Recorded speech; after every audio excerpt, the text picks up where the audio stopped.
Hello hi అండి, అందరు ఎలా ఉన్నారు? నిన్న ట్రంప్ యొక్క ఇనాగరేషన్ అయింది. ఇనాగరేషన్ అయిన తర్వాతనే చాలా ఎగ్జిక్యూటివ్ ఆర్డర్స్ మీద అయితే సైన్ చేశారు. అందులోపల చాలా ఉన్నారు కూడా, మనకి యూజ్ అయ్యేటివి 4 to 5 ఉన్నాయి అంతే. అందులోపల మెయిన్ గా ఉన్నది ఏంటంటే బర్త్ రైట్ సిటిజన్షిప్ ని తీసేసాడు అని చెప్పేసి, దాని యొక్క బ్యాక్గ్రౌండ్ ఏంటి, అసలు అది ఎంతవరకు అప్లికబుల్ అవుతుంది కాదు అనేసి అయితే నేను ఈ వీడియోలో చెప్దాం అనుకుంటున్నాను. సో ఇంత ఫస్ట్ బీబీసీ ఆర్టికల్ ప్రకారం ఏమున్నది అనేది నేను మీతో చెప్తాను. Instructed federal agencies not to issue a paperwork or documentation to children who are currently born in United States of America to parents work either temporary visas or in the country illegally inapparently. This order comes to the face in 30 days. సరే, ఇంకా ఈ article అంతా English లో చూసి చదవడం ఎందుకులేండి, normal తెలుగులో చెప్పుకుందాం. 1868 సంవత్సరంలో 14th అమెండ్మెంట్ ప్రకారం అమెరికన్ సాయిల్ అంటే అమెరికా దేశం యొక్క భూమి మీద పుట్టిన ప్రతి ఒక్కరికి కూడా అమెరికన్ దేశం యొక్క పౌరసత్వం రావాలి అని చెప్పేసి 1868లో 14th అమెండ్మెంట్ లో ఉంది. అంటే ఆల్మోస్ట్ కొన్ని దశాబ్దాల నుంచి అమెరికా దేశంలో అమెరికా గడ్డ మీద పుట్టిన ప్రతి ఒక్కరికి కూడా అమెరికా దేశం యొక్క పౌరసత్వం అంటే సిటిజన్షిప్ వచ్చేది. బట్ దానిని ఇప్పుడు రద్దు చేస్తున్నాను అన్నట్లుగా ఒక ఎగ్జిక్యూటివ్ ఆర్డర్ మీద అయితే ట్రంప్ అయితే సైన్ చేశారు. అండ్ ఆల్మోస్ట్ మీ అందరికీ కూడా తెలుసు, నేను చాలా వీడియోస్లలో చెప్పాను, ట్రంప్ కి మెయిన్లీ కూడా అమెరికన్స్ ఎక్కువగా డెవలప్ అవ్వాలి అని చెప్పేసి ఉంటుంది. అండ్ కానీ చాలా మంది ఏంటి అంటే H1B వీసాల మీద, F1 వీసాల మీద ఇల్లీగల్ అమెరికాకి రావడం, అండ్ బార్డర్లు దాటేసి అమెరికాకి రావడం, వచ్చిన తర్వాత ఇక్కడ పిల్లలన్నీ కన్న తర్వాత వాళ్ళకి ఆటోమేటిక్ గా అమెరికన్ దేశం యొక్క బర్త్ సిటిజన్షిప్ వస్తూ ఉంది. సో దీని వలన చాలా రకాల ఇష్యూస్ ఎదురవుతున్నాయని చెప్పేసి ట్రంప్ యొక్క మెయిన్ ఉద్దేశం. ఎందుకంటే చాలా మంది కూడా ఇలా వచ్చేసి ఆల్మోస్ట్ కొన్ని మిలియన్ల మెంబర్స్ కి ఇట్లా బర్త్ రైట్ సిటిజన్షిప్ రావడం వలన చాలా వరకు ఇబ్బంది ఉందని చెప్పేసి లాస్ట్ టైం ఆల్రెడీ ట్రంప్ గెలవటం ముందు ఇది తీసేస్తాను అని చెప్పారు. ఎందుకు అమెరికన్ యొక్క సిటిజన్షిప్ కి అంత ఇంట్రెస్ట్ చూపిస్తూ ఉంటారు అంటే, వన్స్ వాళ్ళ పిల్లలు అమెరికన్ సిటిజన్స్ అయిపోతే వాళ్ళకి విద్య, వైద్యం అండ్ ఆల్మోస్ట్ చదువులు రానియండి, ఉద్యోగాలు రానియండి, ప్రతి ఒక్క దాంట్లో హయ్యర్ ప్రియారిటీ ఉంటుంది. కంపారిటివ్లీ మిగతా వాళ్ళతో కంపేర్ చేస్తే అమెరికన్ సిటిజన్స్ కి ఎక్కువగా అవకాశం ఉంటుంది. అండ్ దానిని అడ్డం పెట్టుకొని అండ్ ఇల్లీగల్ ఇమిగ్రెంట్స్ కానివ్వండి, చాలా మంది కూడా వాళ్ళు మన పాస్పోర్ట్ అంటే అమెరికన్ దేశం యొక్క గ్రీన్ కార్డ్ కోసం అప్లై చేసుకోవడం, ఈ ప్రాసెస్ అంతా ఎక్కువగా ఉంటుంది. యాక్చువల్గా 2016లో లక్షల మందికి ఉన్నటువంటి సంఖ్య ఆల్మోస్ట్ ఇప్పుడు మిలియన్ల సంఖ్యలోకి చేరిందంట. అంటే ఇలా ఇల్లీగల్ రానియండి, ఏ విధంగానైనా కూడా అమెరికాకు వచ్చేసి పిల్లలు పుట్టడం, అండ్ ఆ పిల్లలు పుట్టిన తర్వాత వాళ్ళకి పౌరసత్వం రావడం, అండ్ వాళ్ళతో పాటు వాళ్ళ పేరెంట్స్ గ్రీన్ కార్డ్స్ అప్లై చేసుకోవడం, దీని యొక్క సంఖ్య అనేది ఆటోమేటిక్ గా పెరుగుతూ ఉంది. సో అందువల్ల నేను దీనిని రద్దు చేయాలని అనుకుంటున్నా అని చెప్పేసి అయితే ట్రంప్ చెప్తున్నారు. అంటే మీకు చెప్పాలి అంటే F1 వీసా మీద అమెరికా చదువుకోవడానికి వస్తారు, ఆ తర్వాత H1Bకి కన్వర్ట్ అవుతారు, ఆ తర్వాత ఇండియాలో ఉన్న వాళ్ళని పెళ్లి చేసుకొని వాళ్ళని తీసుకొని వస్తారు, వాళ్ళు H4 వీసా వాళ్ళు అవుతారు, ఆ తర్వాత వాళ్ళకి ఇక్కడ పిల్లలు పుడతారు, పిల్లలు పుట్టిన తర్వాత వాళ్ళు అమెరికన్ దేశం యొక్క సిటిజన్స్ అవుతారు, పాస్పోర్ట్ అవుతారు వస్తూ ఉంటుంది. ఆ తర్వాత వాళ్ళకి ఇంట్రెస్ట్ ఉందనుకోండి, ఈవెన్ పేరెంట్స్ కి వాళ్ళకి ఇంట్రెస్ట్ ఉందనుకోండి, దెన్ ఉండిపోతారు. వన్స్ వాళ్ళకి ఇంట్రెస్ట్ లేదు, ఏదైనా వీసా ఇష్యూస్ ఉన్నాయనుకోండి, సో ఈ పిల్లల ద్వారా వాళ్ళకి కొంచెం బెనిఫిట్స్ వస్తూ ఉంటాయి పేరెంట్స్ కి. అండ్ నార్మల్గా అమెరికాలో పుట్టకుండా ఉంటే నార్మల్గా స్టూడెంట్ వీసా మీద అమెరికాలో అంటే సర్టెన్ ఏజ్ వచ్చిన తర్వాత ఎలా ఉంటుంది అంటే, అమెరికాకి స్టూడెంట్ లాగా ఇప్పుడు ఈవెన్ మనకి ఇండియాలో స్టూడెంట్స్ అయితే ఎలా వచ్చి చదువుకుంటున్నారో, అమెరికాలో వాళ్ళ పేరెంట్స్ జాబ్ చేస్తున్నారు కూడా, వాళ్ళ సిటిజన్స్ కానట్లయితే ఒక సర్టెన్ ఏజ్ వచ్చిన తర్వాత వాళ్ళు గ్రీన్ కార్డ్ హోల్డర్స్ అంతా కాకుండా ఉంటే ఆబ్వియస్లీ అలా రావాల్సి ఉంటుంది వాళ్ళు.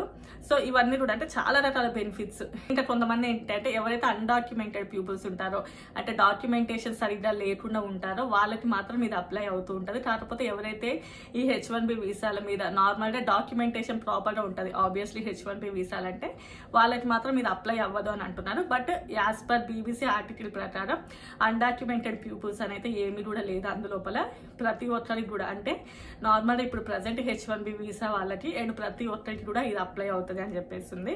అండ్ ఒకవేళ ఈ బర్త్ రైట్ సిటిజన్షిప్ రావాలి అంటే వాళ్ళ యొక్క పేరెంట్స్ ఎవరైనా ఒక్కరైనా కూడా అమెరికన్ దేశం యొక్క సిటిజన్షిప్ అయినా ఉండాలి వాళ్ళకి, లేదు అంటే అట్లీస్ట్ గ్రీన్ కార్డ్ హోల్డర్స్ అయినా ఉండాలి, లేదు అంటే అమెరికన్ యొక్క మిలిటరీలో అయినా వర్క్ చేసి ఉండాలి. అండ్ పేరెంట్స్ ఎవరైతే పర్మనెంట్ స్టేటస్ లోకి వెళ్తారో అప్పుడు వాళ్ళ పుట్టినటువంటి పిల్లలకు మాత్రమే బర్త్ రైట్ సిటిజన్షిప్ అనేది వస్తుంది. సో వీళ్ళకి మాత్రమే అమెరికా దేశం యొక్క పౌరసత్వం వస్తుంది. అండ్ నార్మల్గా ఇప్పుడు H1B వీసాల మీద ఉండేసి అంటే నాన్ ఇమిగ్రెంట్ వీసా వాళ్ళు ఎవరికి కూడా బర్త్ సిటిజన్షిప్ రాదు అని చెప్పేసి అయితే బీబీసీ ఆర్టికల్లో అయితే ఉంది. అండ్ నెక్స్ట్ ఆర్టికల్ లోపల 54 లక్షల మంది పైన ఇండియన్స్ వస్తే అందులోపల 2 లక్షల మంది గ్రీన్ కార్డ్ కోసం వెయిట్ చేస్తూ ఉన్నారు. అండ్ అన్డాక్యుమెంట్ 7 లక్షల మంది సరైనటువంటి డాక్యుమెంట్స్ లేకుండానే ప్రస్తుతం అమెరికాలో ఉంటున్నారు అని చెప్పేసి కూడా ఇప్పుడు అందులో చూపిస్తున్నారు. అంటే ఇంత కంపారిటివ్లీ వేరే అదర్ కంట్రీస్ తో పోలిస్తే మెక్సికన్ వాళ్ళు అండ్ చైనా వాళ్ళు, మన ఇండియన్స్ వీళ్ళు మాత్రమే ఎక్కువగా అమెరికా మీద ఇంట్రెస్ట్ చూపిస్తూ ఉంటారు. ఆపర్చునిటీస్ ఎక్కువగా ఉంటాయి, వచ్చే శాలరీస్ ఎక్కువగా ఉంటాయి. అండ్ దీని ద్వారా ఏంటంటే ఆబ్వియస్లీ అమెరికాలో ఉన్నటువంటి లైఫ్ స్టైల్ అలవాటు పడడం, వాట్ ఎవర్ ఇట్ ఈస్, చాలా మంది కూడా అమెరికాలో ఇంట్రెస్ట్ చూపించడంలో మన ఇండియన్స్ కూడా టాప్ మోస్ట్ ప్రియారిటీ ఇస్తూ ఉంటారు. And only top most priority అనే కాదు, మన దగ్గర నుంచి చాలా రకాల ట్యాక్సెస్ కూడా అమెరికన్ గవర్నమెంట్ కి వెళ్తూ ఉంటాయి. ఆబ్వియస్లీ మన వాళ్ళు చాలా మంది ఐటీ సెక్టర్ లోనే వర్క్ చేస్తూ ఉంటారు కాబట్టి వాటికి ట్యాక్సెస్ రానివ్వండి, వాట్ ఎవర్ ఇట్ ఈస్, కొంచెం మన వల్లనే అమెరికన్స్ కొంచెం ఎక్కువ బెనిఫిట్ అయితే ఉంటూనే ఉంటుంది. అండ్ నెక్స్ట్ వచ్చేసి who are waiting for green card. ఎవరైతే గ్రీన్ కార్డ్ కోసం వెయిట్ చేస్తూ ఉన్నారో, అంటే ఈ సిటిజన్షిప్ ని అడ్డం పెట్టుకొని, అంటే ఎవరైతే అమెరికాలో పుట్టినటువంటి పిల్లలకి ఉన్నటువంటి సిటిజన్ ని చూసి గ్రీన్ కార్డ్ కోసం అప్లై చేసుకున్న వాళ్ళైతే ఎవరైతే ఉంటారో వాళ్ళందరికీ కూడా ఇప్పుడు వచ్చినటువంటి న్యూ రూల్ ప్రకారం అయితే తప్పకుండా కూడా ఇంపాక్ట్ పడే ఛాన్సెస్ అయితే ఎక్కువగా ఉంటాయి. ఎందుకంటే ఫస్ట్ థింగ్ వాళ్ళు లీగలా ఇల్లీగలా తెలుసుకోవాలి, document or undocumented whatever it is. So అదంతా తెలుసుకోవడం కాబట్టి సో వాళ్ళకి కూడా చాలా వరకు దీని మీద ఇంపాక్ట్ పడుతూ ఉంటుంది. ఇదే కాకుండా అమెరికాకి బర్త్ టూరిజం కూడా చాలా వరకు పెరిగిందంట. అంటే అమెరికాని చూడడానికి టూరిజం మీద వచ్చేసి ఇక్కడ పిల్లలని అనడం. సో ఇంకా అమెరికాలో పిల్లలు పుట్టారు అంటే వాళ్ళ సిటిజన్షిప్ రావడం, దాన్ని అడ్డం పెట్టుకుని వీళ్ళు కూడా అమెరికాలో సెటిల్ అవ్వాలని చూడడం. సో ఈ బర్త్ టూరిజం కూడా విపరీతంగా పెరిగిందంట. అండ్ ఇప్పటి నుంచి ఇలా బర్త్ టూరిజం మీద చాలా వరకు డైరెక్ట్ ఇంపాక్ట్ పడుతూ ఉంటుంది. అండ్ నెక్స్ట్ థింగ్ వచ్చేసి ఎవరైతే ఇల్లీగల్ గా వచ్చేసి ఇక్కడ పిల్లలను కనాలి అని అనుకుంటారో, ఎలా అయితే బార్డర్స్ దాటేసి వచ్చేసి ఇక్కడ పిల్లలను కనాలి అనుకుంటారో, సో వాళ్ళకి కూడా తప్పకుండా చాలా ఇంపాక్ట్ పడుతూ ఉంటుంది.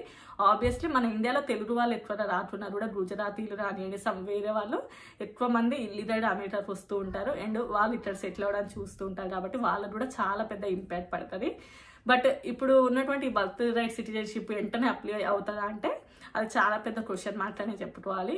ఎందుకంటే అది 14th అమెండ్మెంట్ లో ఉంది కాబట్టి రాజ్యాంగ సవరణ జరగాలి.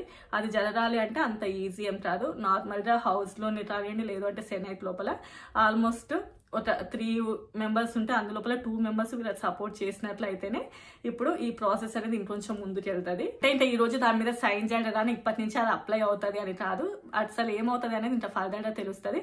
బట్ చాలా మంది ఏంటంటే అది అంత ఈజీ కాదు అవ్వడం అని అంటున్నారు. ఎందుకంటే అది ఎప్పటి నుంచో ఉన్నటువంటి రూల్ కదా, అది అమెండ్మెంట్ లో చేంజెస్ జరగాలి అంటే చాలా మంది మెంబర్స్ దాన్ని యాక్సెప్ట్ చేయాలి అండ్ కోర్టు కూడా దాన్ని యాక్సెప్ట్ చేయాలి అనేసి. అండ్ ఆల్మోస్ట్ ఇది కోర్టులో కూడా కేసుని ఎదుర్కోవాల్సి ఉంటదంట, అంత ఈజీ అయితే కాదు అని చెబుతూ ఉన్నారు. అండ్ యాక్చువల్లీ ట్రంప్ ఏంటి అంటే అమెరికాలో పుట్టిన పిల్లకి బర్త్ రైట్ సిటిజన్షిప్ ఉండడం ఓకే, కానీ లీగల్ అది ఇల్లీగల్ అసలు ఏ రకంగా అమెరికాకి వచ్చినా కూడా వాళ్ళందరికీ బర్త్ రైట్ సిటిజన్షిప్ ఇవ్వాలనేది ఏమైనా ఉందా? ప్రపంచంలో వేరే ఏ కంట్రీస్ కూడా వాళ్ళ దేశంలో పుట్టిన పిల్లలందరికీ కూడా ఈ బర్త్ రైట్ సిటిజన్షిప్ అనేది లేదు, అమెరికా మాత్రం ఎందుకు ఇవ్వాలి అని చెప్పేసి తను అంటూ ఉన్నాడంట. సో ఇది అన్నట్లు. అండ్ దీని తర్వాత ఇంకా చాలా ఉన్నాయి లేండి, కానీ అందులోపల మోస్ట్లీ ఏంటంటే డిపోర్టేషన్స్ ఎక్కువగా చేస్తాను అనేసి. డిపోర్టేషన్స్ ఎక్కువగా చేయడం అని అంటే ఎవరైతే ఇల్లీగల్గా అమెరికాకి వస్తారో, ఎవరికైతే క్రిమినల్ రికార్డ్స్ ఉంటాయో, అండ్ నెక్స్ట్ వన్ వచ్చేసి మెక్సికన్ బార్డర్ల నుంచి అమెరికాకి రావడానికి ఎవరైతే ట్రై చేస్తూ ఉంటారో వాటన్నిటిని కూడా ఆపేస్తాను అని చెప్పేసి ఇంకో దాని మీద అయితే సైన్ చేశారు. నెక్స్ట్ వచ్చేసి F1 అండ్ H1Bలో మాత్రం అసలు ఎలాంటిది కూడా లేదు. నిన్నటి జరిగిన దాంట్లో అయితే దాని మీద అయితే ఏమీ కూడా నేనైతే చూడలేదు. అండ్ కొన్ని ఫెడరల్ చేంజెస్ అవన్నీ ఉన్నాయి, కానీ అవన్నీ పెద్దగా మనకైతే అంత యూజ్ అయ్యే అయితే కాదు అనుకుంటున్నాను నేను. సో ఇంతే అండి ఈ వీడియో. ఇంకా కొంచెం ఉన్నది వేరేవి, సో చూస్తాను అందులో మనకి యూజ్ అయ్యేది ఏమన్నా ఉంటే మాత్రం నేను నెక్స్ట్ ఇంకో వీడియోలో అయితే మీతో షేర్ చేసుకుంటాను. మీకు నా వీడియో నచ్చితే తప్పకుండా లైక్ చేయండి, ఎవరికైనా యూజ్ అవుతుంది అనుకుంటే షేర్ చేయండి, అలాగే సబ్స్క్రైబ్ కూడా చేసుకోండి. Bye bye.